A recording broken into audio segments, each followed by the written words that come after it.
기도하심으로 월요일 피요더 시작하도록 하겠습니다. 사랑의 하나님 아버지 감사합니다. 오늘 우리에게 맡겨 주신 그 소명과 사명을 감당하기 위하여서 이 세상에 나아가는 주님의 백성들, 주의 자녀들을 주님께서 기억하여 주심으로써 우리가 주님께 힘을 얻고 나아갈 수 있는 자들이 되게 하여 주시옵소서. 말씀 가운데 주님의 은혜가 있기를 원하며 살아계신 예수님의 이름으로 기도드렸습니다. 아멘. 오늘 함께 보실 말씀은 고린도전서 4장 1절에서 8절 말씀입니다. 사람이 마땅히 우리를 그리스도의 일꾼이요 하나님의 비밀을 맡은 자로 여길지어다. 그리고 맡은 자들에게 구할 것은 충성이니라. 너희에게나 다른 사람에게나 판단받는 것이 내게는 매우 작은 일이라. 나도 나를 판단하지 아니하노니 내가 자책할 아무것도 깨닫지 못하나 이로 말미암아 의롭다함을 얻지 못하노라. 다만 나를 심판하실 이는 주시니라. 그러므로 내가 이르기 전 곧 주께서 오기까지 아무것도 판단하지 말라. 그가 어둠에 감추인 것들을 드러내고 마음의 뜻을 나타내시리니 그때 각 사람에게 하나님으로부터 칭찬이 있으리라. 형제들아, 내가 너희를 위하여 이 일에 나와 아볼로를 들어본을 보였으니 이는 너희로 하여금 기록된 말씀 밖으로 넘어가지 말라 한 것을 우리에게서 배워 서로 대적하여 교만한 마음을 가지지 말게 하려 함이라. 누가 너를 남달리 구별하였느냐? 내게 있는 것 중에 받지 아니한 것이 무엇이냐? 내가 받았은즉 어찌하여 받지 아니한 것 같이 자랑하느냐? 너희가 이미 배부르며 이미 풍성하며 우리 없이도 왕이 되었도다. 우리가 너희와 함께 왕노릇하기 위하여 참으로 너희가 왕이 되기를 원하노라. 아멘. 이제 제가 몇 년 전에 태권도를 하다가 이제 발목을 크게 다쳤던 적이 있었는데, 정강이 이제 아래 부분부터 이제 발목 뼈까지 막 골절이 이제 엄청 크게 났던 적이 있었는데요. 그때 이제 발목에 있는 뭐 관절부터 인대까지 뭐 다 끊어지고 다 이제 터져 있게 되다 보니까 이제 너무 아프고 또 이제 그걸 이제 방치해둘 수 없기 때문에 이제 병원에서 수술을 하고 이제 제가 이제 몇 달 동안에 이제 누워 있었던 적이 있었습니다. 이전에는 뭐 이제 다리가 건강할 때는 뭐 가고 싶은데 가고 뭐 뛰어가고 싶을 땐 뛰어가고 뭐 이랬었는데, 이제 크게 다치면서부터 뭐 샤워도 혼자 못하고 화장실도 심지어는 혼자 못 갔었거든요. 그래서 늘 그때는 제가 할 수 있는 게 아무것도 없었고 그냥 가만히 이제 누워만 있었던 때가 있었습니다. 이제 다른 분들은 어떨지 잘 모르겠지만 저는 좀 성격이 이제 급한 것도 있죠. 근데 사람이 그러지 않아요? 아무것도 이제 못할 때 가장 괴로운 것 같아요. 더 쉬고 더 가만히 있어야 되는데 그런 상황임에도 불구하고 늘 내가 해내려고 하고 내가 찾으려고 하고 만들려고 할 때가 굉장히 많이 있는 것 같습니다. 그래서 이제 제가 병원에 있을 때 수술하고 이제 빨리 나와서 이제 다시 이제 원상 이제 복귀하고 싶은 마음에 제가 그때 당시에 할 수 있는 거 다 해보고, 뭐 병원에 있을 때는 뭐 선생님한테는 뭐 제가 뭐 이거 해볼까요, 저거 해볼까요, 맨날 이런 질문을 했던 적이 있습니다. 발목을 좀 이제 디뎌볼까요, 좀 제대로 걸어 다녀 볼까요, 뭐 다음 수술은 언제 하면 좋을까요, 이랬던 적이 있었습니다.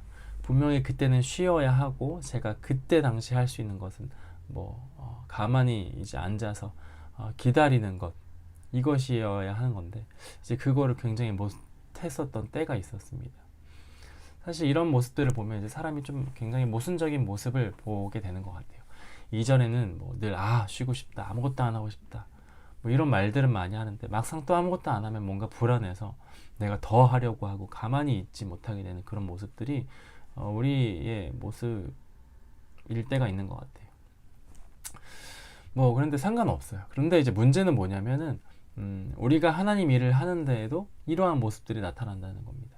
그것이 분명히 하나님의 일이고 하나님의 일하시면 우리는 그 자리에서 지켜보고 따라가면 그만인 건데, 때로는 이것을 착각하고 내 힘으로 해보려고 하고 저거 해보고 내 힘으로 안 되면 그때라도 하나님의 일하심을 봐야 되는 건데, 그때 돼서에는 내 힘이 다 이제 소진되었다는 이유만으로 힘들어서 포기하고 하나님이고 뭐고 다 뒷전으로 밀어버리는 그런 구절을 보니까 이렇게 말하고 있죠. 사람이 마땅히 우리를 그리스도의 일꾼이요 하나님의 비밀을 맡은 자로 여길지어다. 그리고 맡은 자들에게 구할 것은 충성이니라 이렇게 말하고 있습니다. 여기서 1절에서 말하고 있는 그리스도의 일꾼 이것과 또 하나는 하나님의 비밀을 맡은 자라는 이 두 단어에 오늘 좀 초점을 좀 두어보려고 하는데요. 이제 지난주 월요일에 이제 고린도전서 이제 1장 10절에서부터 이제 말씀을 나누는데 제가 이제 피우다를 진행한 이런 당파로 교회 안에서 지금 나눠진 문제를 지금 계속 다루고 있는 거예요. 이런 문제에 대해서 오늘 바울은 오늘 본문을 통해서 자기 자신은 아무것도 아니다. 그러니까 날 지금 뭐 추정한다고 지금 따라오는 것 그거 지금 무익하다라고 지금 말하고 있는 거예요. 심지어 자기 자신조차도 아무것도 아니고 오직 잘하게 하시는 분, 뭐 그분은 오직 하나님이라는 거예요. 너희들이 한 교회 안에서 한 신앙을 가지고 하나님 앞에 나아갈 수 있게 하는 것, 그 모든 것은 어떤 뭐 바울이나 뭐 베드로나 이런 사람들이 아니라 오직 하나님뿐 한 분이라는 겁니다. 하나님의 비밀을 아는 사람, 그러니까 바울이나 베드로나 아볼로조차도 모두 그저 하나님의 일꾼이라는 겁니다. 그 이상도 그 이하도 아니라는 거예요. 그러면서 오늘 4장 말씀 불과하다. 그 비밀을 하나님의 비밀을 알게 된 사람일 뿐이다 라고 말한다는 것입니다. 여기서 이제 일꾼이라는 말은 이제 이전에 이제 로마 시대에서 이제 말하는 그 군함 또는 싸우는 전투함 같은 이런 큰 배들이 있으면 배 밑창에서 노예들이 이제 노를 젓습니다. 이제 노를 젓는 사람들 이걸 이제 휘페레테스라고 이제 부르는데 거기서 이 단어가 나온 거예요. 일꾼이라는 말이. 뭐 영어로는 이제 저 아래층에서 노를 젓고 있는 사람이라고 해서 이제 언더월 이렇게 말하기도 하는데 그래서 저 아래층에서 노를 젓고 있는 사람 이 사람들이 이제 일꾼이라고 이제 말하는데 그런데 이제 그 중에서도 노예들을 이제 감독하는 사람들이 있죠. 그래서 그 감독이 뭐 신호를 주면은 뭐 노예들은 뭐 신호에 맞춰서 뭐 노를 젓기도 하고 멈추라고 하면 멈추고 배가 오른쪽으로 가려고 하면 왼쪽 노를 막 젓고 반대편 또 오른쪽 이제 노를 젓게 하죠. 그런데 그 노예들 가운데 그 노예들 가지고 그 노예들 중에서 내가 더 높다, 더 낫다 이것을 따지는 것은 무의미한 일이 아닙니까? 아무런 의미가 없죠. 노예들은 그냥 노를 젓는 사람들, 감독이나 위에 이제 캡틴 선장의 명령에 따라서 단순히 노를 젓고 있는 사람들에 불과하다는 겁니다. 그 다음에 또 하나의 표현이 등장하는 게 뭐냐면은 맡은 자라는 표현이에요. 1절에 하나님의 비밀을 뭐예요? 맡은 자로 여길지어다. 이제 2절에서 이렇게 말하고 있는 것 아닙니까? 그래서 맡은 자에게 구할 것은 충성이다. 이렇게 말하죠.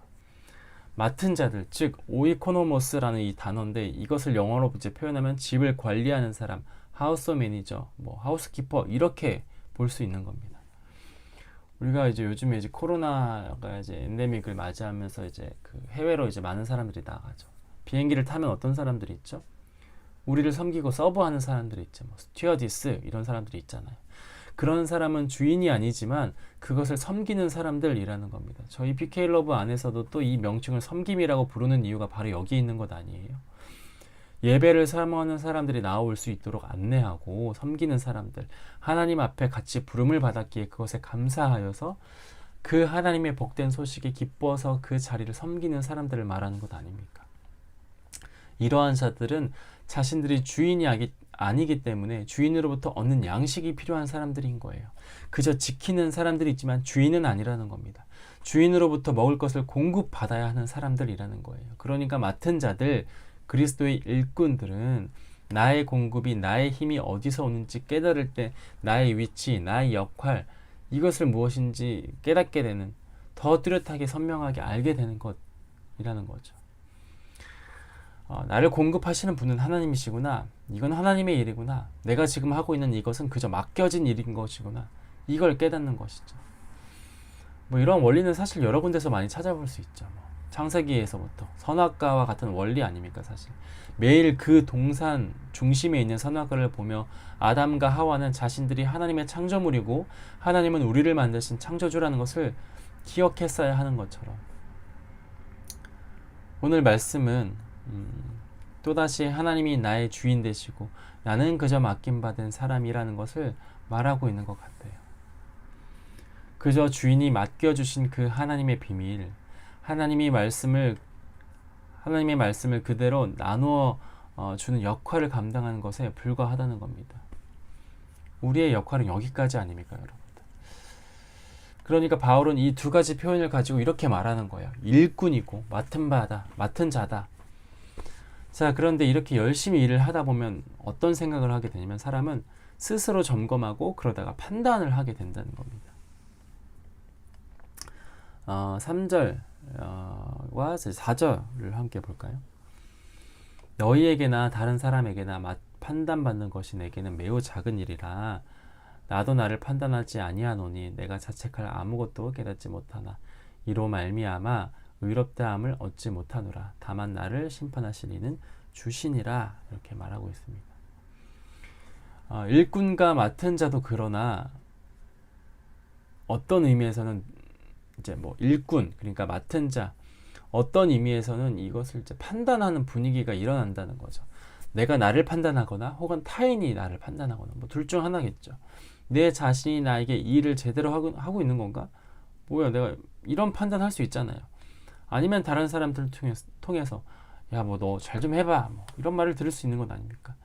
그런데 이 판단의 문제, 두 가지 경우의 판단 모두가 좋지 않다는 거예요. 너희들이 사랑하는 마음을 가지고 잘 되기 위해서 하는 말이 아니라 그저 판단하고 나보다 나은지 아니면 못한지 이것을 경쟁하기 위해서 하는 말이라고 한다면 하지 말라는 거예요. 그것은 곧 괴로운 일로 이어지기 때문이죠. 바울이 결론적으로 말하는 것은 이거입니다. 가장 중요한 판단자는 자기 자신도 아니다. 주변 사람들도 아니고 나도 아니다. 그들에게는 가장 유일한 판단자 그리고 절대적인 판단자가 계시는데 그분은 곧 우리 주 하나님이라는 거죠. 오직 그 한 분만이 가장 정확하게 판단하실 분이라는 거예요. 나를 가장 완벽하게 판단하시는 그분을 바라보고 우리는 묵묵히 충성을 다하는 것이 오늘 일꾼된 자세라고 말하는 것입니다. 내가 나를 판단하는 판단, 그것이 또 결코 선하지 않은 이유는 내가 나에게 하는 판단이 완전한 판단이 될 수 없기 때문이에요. 자기 자신에게 관대한 사람이 얼마나 많이 있습니까, 여러분? 또 관대하게 판단을 한다고 해서도 안 되는 자리 아니에요? 하나님의 일을 하는데 주로 우리는 내 스스로에게 아주 많이 억압적이고 빡빡하고 이런 판단을 한다는 거예요. 그래서 지나치게 자기 자신을 너무 판단하는 겁니다. 그래서 더 나아가서 자학의 경향에 빠지는 건 아닙니까? 아, 내가 왜 이러지? 왜 이것밖에 안 되지? 벌써 지치면 안 되는데 왜 이거에 나는 신경 쓰지? 이렇게 해서 난 아무것도 하지 못해. 뭐 이런 자학의 늪속에 빠지는 것 아닙니까? 사실 제가 피우다를 준비하면서도 가장 어려운 마음은 사실 이제 지금과 같은 상황인데 이제 이 인터넷 연결이 사실 이제 네트워크 문제가 사실 잘 이제 되지 않아서 저희 집은 이렇게 끊길 때마다 사실 마음이 굉장히 어렵습니다. 네. 이제 그럴 때마다 이런 생각이 들죠. 왜 이것도 안 따라주는 거지? 왜? 난 열심히 했는데 왜 이게 착착착 진행이 되지 않는 거야? 왜 이러는 거야? 사실 이런 어떤 마음이 들 때가 굉장히 많이 있습니다. 그러나 오늘 말씀을 통해서 다시 한번 일어날 수 있는 이유는 제가 할 수 있는 영역에 대해서는 최선을 다하되 저는 그냥 일꾼이라는 거예요. 그 말씀을 전달하시고 그 말씀대로 살게 하시는 분, 그분은 오로지 한 분 하나님이라는 겁니다. 4절에서 내가 자책할 아무것도 깨닫지 못하나 그러나 이를 인하여 의롭다함을 얻지 못한다. 이렇게 말하고 있죠. 반대로 내가 생각할 때 내가 굉장히 잘해요. 그래서 정말 잘한 거냐? 그렇게 말할 수도 없다는 거예요. 그건 완벽한 판단자가 나를 판단해 주시는 그날 비로소 나의 모든 사역의 마지막 결과가 드러날 뿐이지 판단하지 말자는 겁니다. 오직 나를 잘했다 못했다 판단하실 분은 그 한 분 하나님이라는 거예요. 5절에서 이렇게 말하죠. 그러므로 때가 이르기 전 주께서 오시기까지 아무것도 판단하지 말라. 내가 어둠에 감추인 것들을 드러내고 마음의 뜻을 나타내시리니 그때 각 사람에게 하나님으로부터 칭찬이 있으리라. 이렇게 말하죠. 나를 부르신 분, 나를 고용하신 그 분, 그러니까 영적 지도자들, 그리스도의 일을 맡은 사람들은 누구를 바라봐야 됩니까, 여러분들? 주님을 바라봐야 된다는 거예요. 오늘 직장에서, 교회에서, 가정에서 계속 나를 불편하게 하는 사람이 있습니까? 충돌하는 사람이 있어요? 그러면 주님을 바라보는 거예요. 오늘 나는 이 사람을 험담할 자격이 있는가? 아니면 내 스스로 생각하기에 어떤 선한 일을 하는 것 같은 전도사가 될 만한 자격이 있나? 하나님의 일을 할 만한 사람인가 내가? 없죠. 나는 그러니까 험담할 자격도, 이 일을 마땅히 감당할 만한 자격이 나에게 이 둘 다 없구나.